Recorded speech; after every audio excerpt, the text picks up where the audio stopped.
हमारी बारी है सर, लेकिन मैं ये कह रहा हूं कि सर आज हमारी बारी है।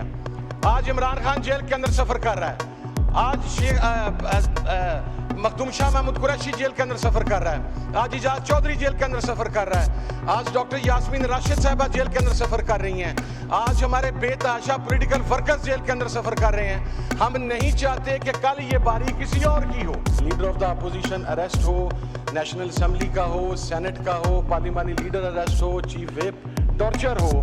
और 26 नवंबर को तो जो मैसेकर हुआ था उसके ऊपर मैंने रिपोर्ट मंगवाई थी कि मुझे रिपोर्ट पेश की जाए। पाकिस्तान ह्यूमन राइट्स की वायलेशन के हवाला से पूरी दुनिया के अंदर इस वक्त बदतरीन ममालिक के अंदर शामिल है। अस्सलाम वालेकुम नाज़रीन इकराम, आपको मुकम्मल वीडियो दिखाते हैं। जेल से इमरान खान के हुक्म ने तूफान बर्पा कर दिया। क्या तहरीक इंसाफ पूरी की पूरी इस्तीफ़ों की जानब बढ़ रही है? पाकिस्तान तहरीक इंसाफ की जानब से अब अपोजिशन लीडर कौन होगा, ये मुकम्मल हक़ाइक़ सामने आ चुके हैं। आज कौमी असम्बली के अंदर साहिबजादा हामिद रज़ा ने पूरे मुल्क को हिला कर रख दिया, हुकूमत का तिया पांचा कर दिया। साहिबजादा हामिद रज़ा ने क्या कुछ कहा, आप वीडियो देखिए, फिर इस पर बात करते हैं। बिस्मिल्लाहिर्रहमानिर्रहीम। बहुत शुक्रिया जनाब स्पीकर। जनाब स्पीकर, सबसे पहले तो मैं हमारे वो तमाम अराकीन जो बहुत एक्टिव थे और उन्होंने कमेटीज़ में एक्टिव रोल प्ले किया, आपने उन्हें अप्रिशिएट किया, तो I appreciate your positive gesture. उसके बाद सर जो पॉलिटिकल प्रिजनर्स हैं उनके साथ जेलों में जो सलूक हो रहा है, फिर जेल मैनुअल्स जो हैं, हमने हर वो चीज़ मंगवाई जिसके अंदर ह्यूमन राइट्स वायलेशन थी सर, और ये तमाम चीज़ें पीटीआई से रिलेटेड नहीं थी। हमें तो इवन जेल का विजिट करने की इजाज़त नहीं दी गई, कोई चीज़ हम तक नहीं आने, और फिर कहा जाता है कि ये रिवाइज्ड एजेंडा जारी हो गया है। सर सबसे बड़ा क्वेश्चन ये है कि स्टैंडिंग कमेटी के चेयरमैन की मर्जी के बगैर, उससे कॉन्फिडेंस में लिए बगैर ये रिवाइज्ड एजेंडा कौन जारी करता है और कैसे जारी हो सकता है? सर अगर ये चीज़ें मैं वहाँ पर डिस्कस नहीं कर सकता, जो कमेटी के मेंबरान, तमाम मेंबरान ने यूनानिमसली उस पर एग्री करके नोटिस किया है, तो उसके बावजूद अगर ये चीज़ें हम नहीं कर सकते तो फिर क्या फ़ायदा है सर? फिर तो आप इसको ह्यूमन राइट्स के चैप्टर को क्लोज कर दें पाकिस्तान के अंदर।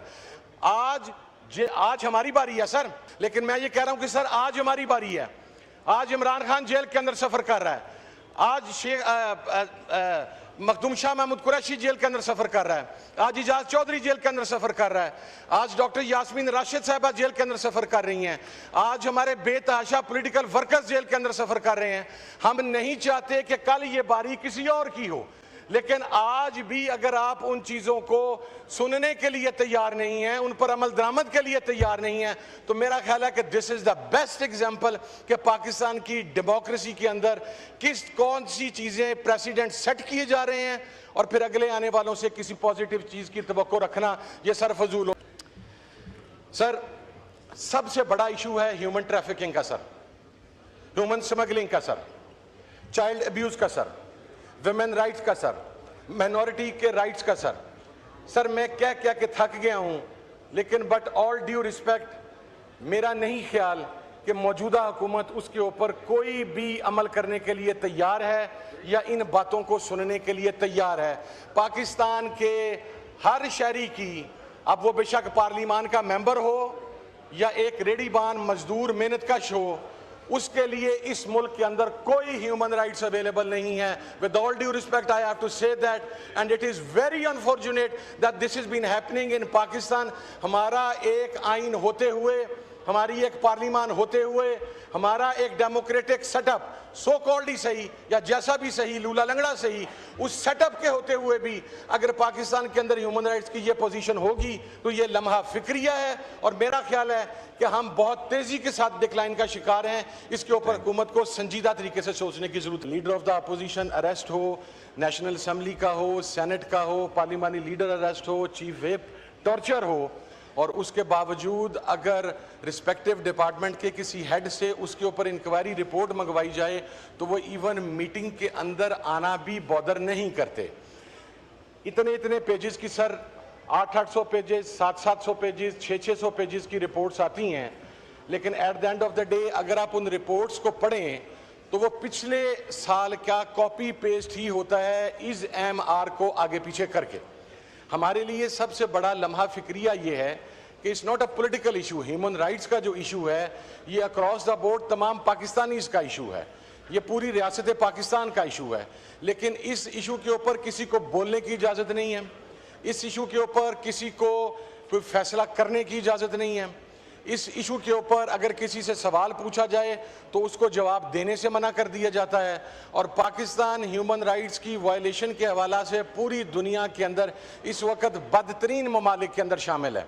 मैं सिर्फ ये बात कहना चाहता हूँ सर कि ये ट्रेजरी बेंचेस हैं, अपोजिशन बेंचेस हैं, ये सिलसिला आगे भी जारी रहना है, लेकिन ये स्टेट की रिस्पॉन्सिबिलिटी है, हुकूमत की रिस्पॉन्सिबिलिटी है कि वो पाकिस्तान के शहरियों के जो गिवन राइट्स हैं, जो फंडामेंटल राइट्स हैं, जो आईने पाकिस्तान ने उन्हें मुहैया किए हैं, उनको प्रोटेक्ट करे।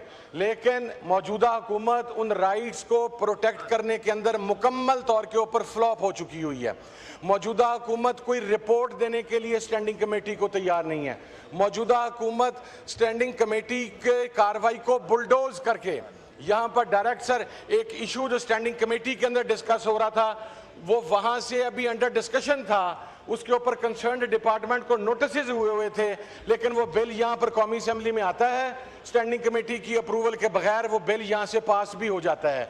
तो पार्लिमानी रवायात को भी वहाँ पर पामाल किया गया है। और मैं एक बात अर्ज करना चाहूँगा सर कि राइट्स सबके हैं।